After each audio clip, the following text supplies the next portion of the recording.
Horrid Henry, Up, Up and Away by Francesca Simon. Read by Miranda Richardson.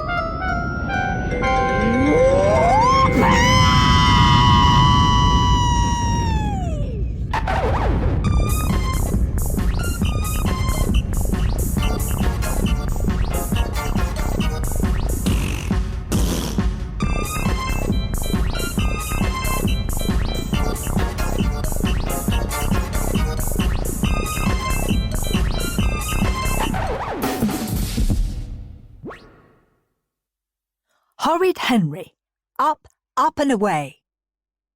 Oh, wow. Oh, wow. Oh, boy, oh, boy, oh, boy. Horrid Henry could scarcely believe it. After years of him begging and pleading and pleading and begging, Horrid Henry's mean, horrible parents were finally taking him on an aeroplane. It was a dream come true. Mum and Dad's idea of a great holiday was staying at home and weeding the garden. Or worse, forcing him to help weed the garden. Or even worse, camping in a smelly, mosquito-filled swamp without TV or computers or anything.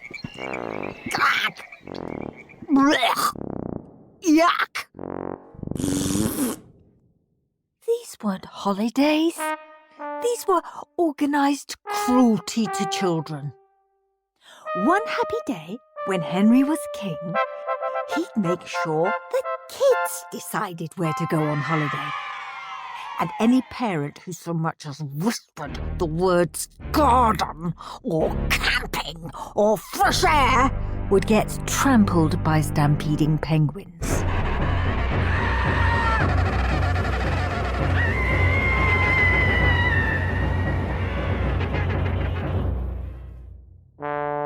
But now, at last, they were flying off on a real vacation to stay in a hotel with 12 huge pools, wave machines and room service and everything. It was like taking a holiday in heaven. Horrid Henry had never flown on an aeroplane, but he knew all about it.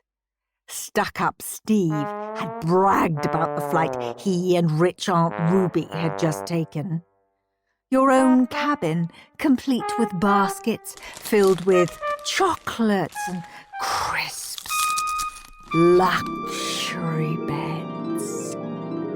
Flight stewards at your beck and call whenever you wanted more sweets or an extra burger or 3. Non-stop ice cream and fizzy-whiz drinks and TV and games. Any food you liked brought to you with a snap of your fingers as you reclined in your fabulous comfy chair. Horrid Henry couldn't wait to be soaring through the air, watching every episode of Terminator Gladiator or Skeleton Skunk. A huge bowl of chocolates by his side. Best of all, his parents couldn't nag him to do his chores, finish his homework, or turn off the TV. Not on a plane. He'd be free. In fact, maybe he could fly the plane. How hard could it be? He could ride a bike. Maybe he could do a few loop-the-loops while he was soaring through the clouds. Pilot Henry, with an ejector seat for his younger brother, Perfect Peter. But would the flight be long enough to play every game and watch every episode? Henry hoped so. He couldn't wait to relax in his own mini palace in the sky. The only bad thing was that for some reason, his nappy noodle wormy worm wibble wobble poopy pants poopsicle brother was coming too, instead of being put out with the recycling. Horrid Henry scowled. He couldn't wait to slam the door shut on his private cabin so he wouldn't have to see the toady-toad for the whole flight.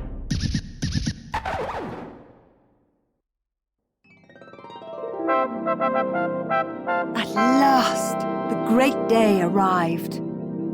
After checking they had tickets and passports, and then double-checking they had tickets and passports, and then triple-checking they had tickets and passports, Henry, Peter, Mum and Dad finally arrived at the airport.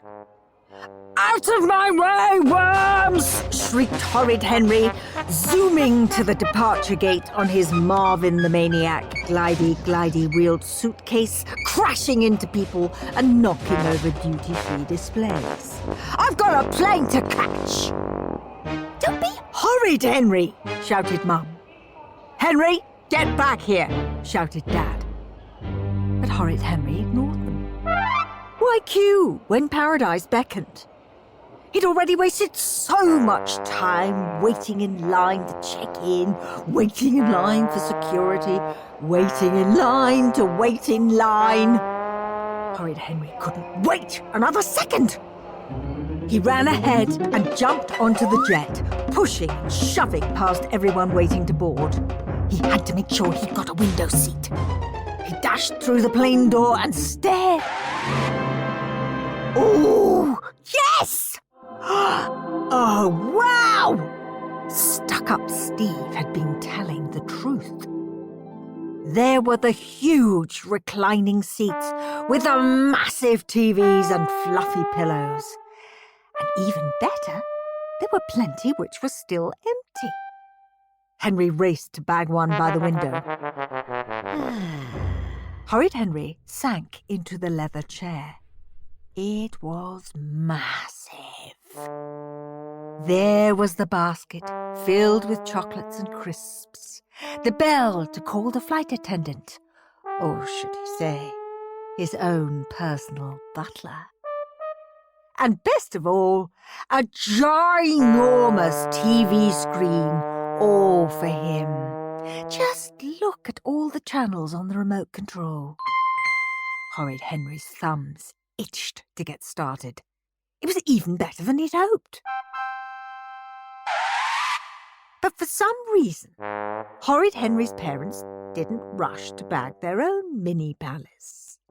Instead, they stood in the aisle with Peter, glaring at him. "Hurry up," said Henry, "or you won't get a seat." "Henry," said Dad, "we're not sitting here." "Yeah, Henry," said Peter. "What? Were they crazy? Was there somewhere even better? Maybe with a swimming pool and a ski slope?"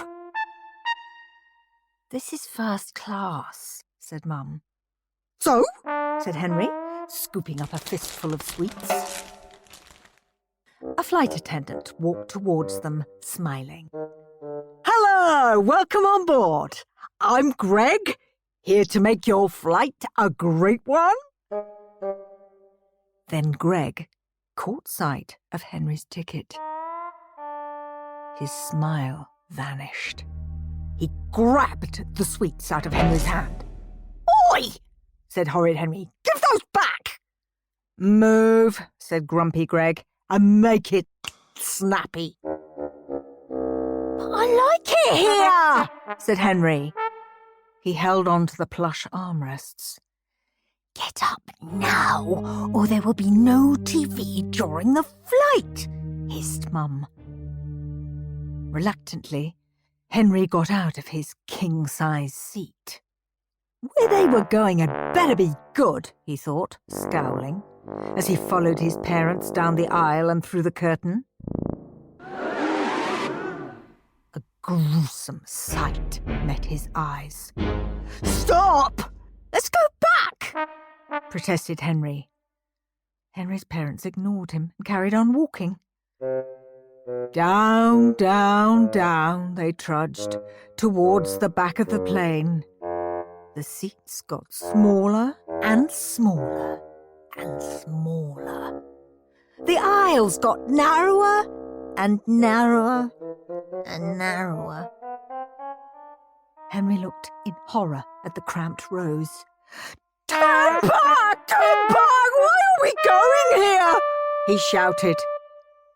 Mum, Dad and Peter ignored him and continued squeezing down the tiny aisle to the second to last row of seats in the middle by the toilets. "Here," said Dad. "This is nice and cosy," said Peter. Horrid Henry was so shocked he couldn't move. Was this some cruel joke? Had he been zapped into the zombie dimension? These postage stamp seats went in by a window. "I can't sit here!" screamed Horrid Henry. "I'll suffocate!" "Sit down," ordered Grumpy Greg. He clicked his fingers. "And make it snappy. You're blocking the aisle." Reluctantly, Horrid Henry heaved himself into his teeny tiny, lumpy, bumpy seat. Dad squeezed into his tiny seat. Mum squeezed into her tiny seat. Peter squeezed into his tiny seat. "The holiday starts here," said Dad cheerfully. "Buckle up." Across the aisle, a red-faced baby began to howl. "Wah!" And another. "Wah!" And another. "Wah!"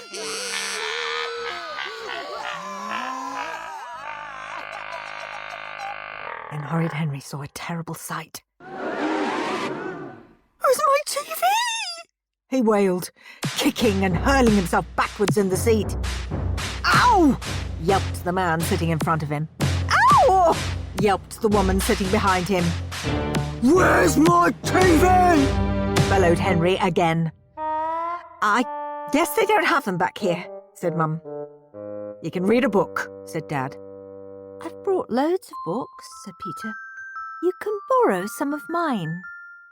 I've got The Happy Nappy, Bunny's Best Holiday, Kitten's Mitten."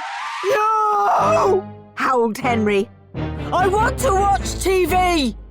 I want to play games!" Horrid Henry kicked the seat as hard as he could, then flung himself backwards as ferociously as he could. "Ah!" yelped the man in front again. He stood up.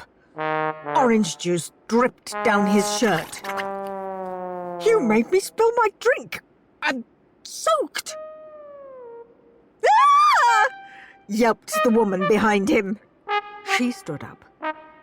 Coffee dripped down her jumper. "You made me spill my drink too." Too late, Horrid Henry remembered an extra bit of Steve's bragging. "Of course you'll be flying economy," stuck-up Steve had said. "No, I won't." Horrid Henry hadn't known what economy was, but now, unfortunately, he did. The plane took off. The babies howled. Henry kicked. "Ah!" yelled the man in front. He stood up. Tomato juice dribbled down his face onto his shirt. "Stop kicking me!" "Don't be horrid, Henry," shouted Mum.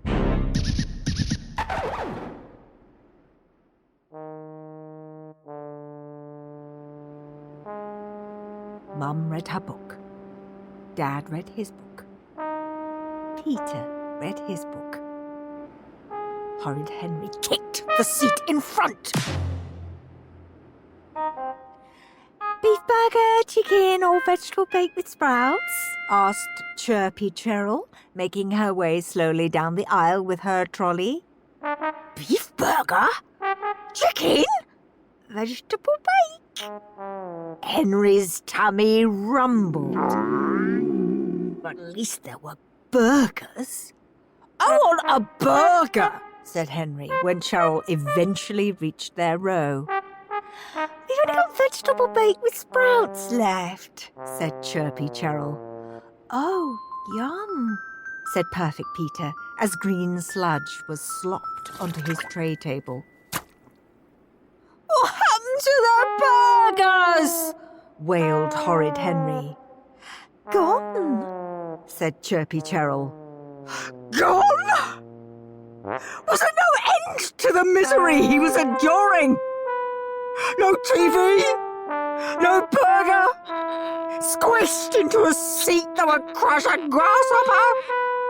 A huge queue for the smelly toilets? Screaming babies? Horrid Henry kicked the seat as hard as he could. Ah! Yelped the man in front. He stood up. Vegetable bake dripped down his hair onto his clothes.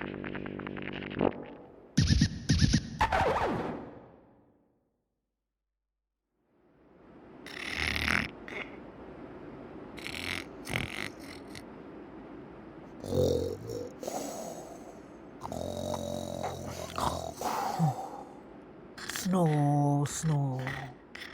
Snore, snore. Mum was snoring. Dad was snoring. Perfect Peter was snoring. Horrid Henry was starving. Kick, kick, kick. Thunk, thunk, thunk. Ah! Yelped the man in front. My tea! Ah! Yelped the woman behind. My coffee! Ah! A baby wailed. Another joined in. Ah! And another. Ah! Horrid Henry could stand it no longer. He'd go mad if he stayed in this hellhole, unless he'd starved to death first. When Mum and Dad woke up, they'd find a shriveled bag of bones in his seat. Then they'd be sorry. But it would be too late. Goodbye, cruel world, thought Henry. And then Horrid Henry had a brilliant, spectacular idea. Why hadn't he thought of it before? He didn't have to put up with this torture. He didn't have to starve or shrivel into a mummy. Horrid Henry checked up the aisle. Horrid Henry checked down the aisle. The coast was clear. He squeezed past snoring Mum.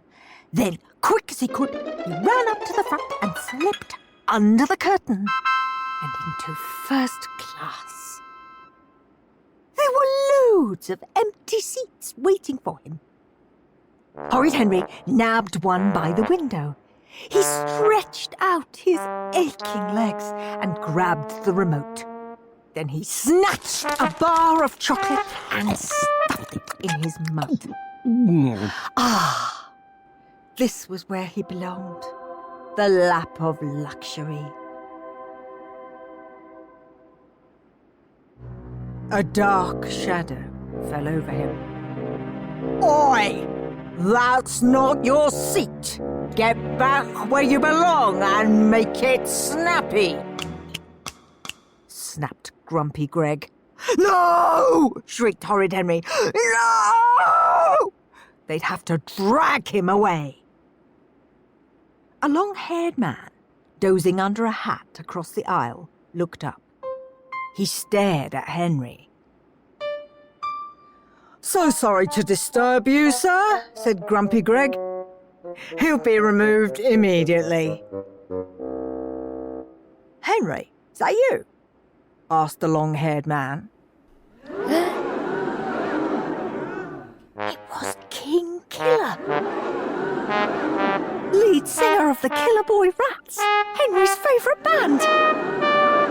Henry had met him backstage when King Killer had invited Henry to be his guest at the Manic Panic concert. King!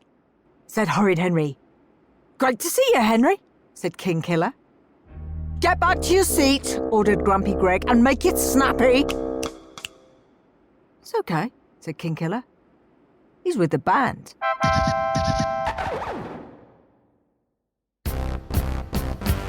Gonna be a rock star, and you ain't! Horrid Henry hummed his favourite Killer Boy rap song as he popped another chocolate into his mouth. Decisions, decisions. Another burger? Or more cake? Another episode of Terminator Gladiator? Or should he change channels to Marvin the Maniac? More crisps? More ice cream? Oh, steward, said Horrid Henry, bring me some more chocolate cake and make it snappy.